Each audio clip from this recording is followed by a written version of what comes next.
ایک بڑی خوبصورت کندیل ایک شخص لایا, خوبصورت لالٹین بنی ہوتی تھی وہ, اور اس میں تیل مٹی کا نہیں ڈالتے تھے, خوشبو والی کوئی چیز ڈالتے تھے تو وہ جلتی تھی. وہ لایا کوفے کی جامع مسجد میں, حضرت علی کوفے آ گئے, کہا حضور یہ جلا لے. جب وہ لایا نا کندیل تو حضرت علی نے زندگی, امام حسن کہتے ہیں میں نے عجیب زندگی بھر سوال نہیں کیا. اس سے کہنے لگے میں نے کبھی کسی سے کچھ مانگا نہیں, اس طرح کی ایک اور مل جائے گی. تو اس شخص ایسے جیسے وہ عرش پہ نہیں بیٹھ گیا کہ علی نے مجھے کہہ دیا. کہنے لگا حضور مل جائے گی. فرمانے لگے لے آؤ. کہتے ہیں وہ لے کے آیا. تو جب وہ لایا تو پہلے والی کندیل کو اتنا نہیں, اس کندیل کو سینے سے لگایا, اپنا امامے کا پلو لے کے حضرت علی نے پوچھا. پھر آنکھوں میں آنسو آئے. امام حسن کہنے لگے ابا جی میں سمجھ نہیں پا رہا, یہ آپ نے تو زندگی بھر بھوک کاٹی ہے, سوال نہیں کیا, تو یہ کیا ہے؟ کہنے لگے مجھے بڑی پسند آئی تھی, دل کرتا ہے ایک لے لوں اور میں حضور کی مسجد میں بھی بھیج دوں, میں مدینے میں بھی بھیج دوں. میرا دل کرتا ہے یہ مسجد نبی میں لگ جائے گی تو اس کی شان بڑھ جائے گی. تو فرماتے امام حسن کہ میں رو پڑا. میں نے کہا حضور مجھے سمجھ آ گئی ہے, رہتے آپ کوفے میں ہے پر دل آپ کا مدینے میں ہی بستا ہے, وجود یہاں ہے پر روح آپ کی. رب جانے سونے یا محبوبہ تیرے شہر دیاں کی لذتاں نے, ایک رون جنہاں نے ویکھیا نہیں تے ایک رون دوبارہ جامل نہیں.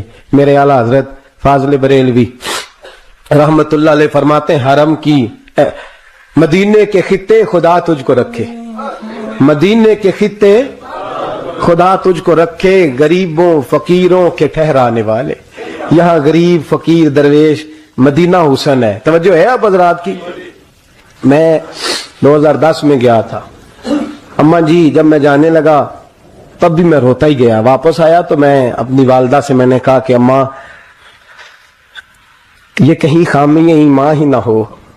میں مدینے سے پلٹ آیا, میں بڑا تڑپا. میں نے کہا اماں جی وہ جانے کی جگہ تو ہے پر دوبارہ آنے کی جگہ نہیں, وہاں سے دوبارہ آنا نہیں چاہیے. وہاں سے سب سے مشکل مرحلہ مدینے سے لوٹنا ہے, آنا نہیں چاہیے. تو میری اماں مجھے کہنے لگی اللہ تجھے بار بار بلائے گا, دعا کرنی چاہیے, رونا نہیں چاہیے. بزرگوں کا درویشوں والا جو انداز تھا. اور پھر میں دوسری دفعہ عمرے پہ گیا تو ایک شعر تھا مظفر وارسی کا, تو میں وہ پڑھ رہا تھا. میں نے کہا کہ دوبارہ آنے کی آرزو ہے, کہ خود کو پانے کی آرزو ہے, جو حج پہ احرام باندھتے ہیں اب وہ باندھ کے آنے کی آرزو ہے. تو میں نے تو ایک حج مانگا تھا, اللہ نے 2 عطا فرما دی. یہ مصطفیٰ کے مدینے کی شان ہے, یہ رسول اللہ کے شہر کی شان ہے. تو میرے دوستو اللہ بڑا بے نیاز ہے. وہ میرے جیسے لوگ, میرے جیسے, سچی بات ہے, میرے جیسے لوگ اس کا, میں کبھی بھی مدینہ منورہ میں حاضر ہو کے لوگ اور باتیں سوچتے رہتے ہیں اور میں مسجد میں بیٹھا ہوتا ہوں. تو میں جب پہلی دفعہ گیا تھا تو ایک بی بی بیٹھی تھی سادی سی عورت رات کو, تو اپنا زبان یار من ترکی اور من ترکی بگویم پنجابی میں وہ بات کر رہی تھی. تو وہ جملے اس کے مجھے یاد رہتے ہیں جب میں مدینے جاتا ہوں. سادی بی بی جنت البقیع کے باہر بیٹھی تو بوڑھی اماں سادے سے کپڑے, تو شعر پڑھ رہی تھی. وہ کیا شعر تھا اس کا, کوئی وہ اس پہ شاعرانہ ردیف کافی یہ پورے نہیں اترتے. لوگ کہیں گے یہ مصرع شاید لحاظ سے ٹھیک نہیں ہے سند کے لحاظ سے, لیکن اس کا انداز تھا نا تو تھا بڑا با کمال. اور وہاں بیٹھی پتہ کیا کہہ رہی ہے, ویکھو نہیں ویکھو کہ کرم کمائے سو. لوگ کہیں گے ردیف کافی ہے کے لحاظ سے شاید ٹھیک نہیں, لیکن اس کی فکر کتنی ٹھیک ہے, سوچ کتنی ٹھیک ہے. کہتی ویکھو نہیں ویکھو کہ کرم کمائے سو, میرے جے گندے مندے در تے بلائے سو. سید عالم صلی اللہ علیہ وسلم کے وصال ظاہری کے ایام قریب آئے تو حضور نے سرخ پٹی باندھی. تیز بخار ہے نبی کریم کو, 2 صحابہ سہارا دے کے مسجد میں لائے. نبی پاک علیہ السلام کو بظاہر سہارا دے کے لایا گیا. کریم رسول نے لوگوں کو جمع کیا, حضور آج کیا ہونے والا ہے, آج کیا کہا جائے گا, آج کس لیے میٹنگ بلائی ہے. نبی کریم کے کل صحابہ جب مسجد میں جمع ہوئے تو کھچا کھچ مسجد بھری ہے. وصال ظاہری سے چند یوم پہلے کی بات. نبی پاک نے فرمایا آج تمہیں کوئی جہاد کی ترغیب نہیں دینی, آج کوئی نیا پیغام نہیں دینا, آج تمہیں بتانا ہے کہ رب نے اپنے بندے کو اختیار دیا ہے, چاہے تو دنیا میں رہے چاہے تو اس کی بارگاہ میں حاضر ہو جائے. اس عبد نے بارگاہ ربوبیت کی طرف لوٹنے کا ارادہ کر لیا ہے. حضرت صدیق اکبر رونے لگے تو صحابہ نے کہا تمہیں کیا ہوا, کہنے لگے سمجھ نہیں رہے,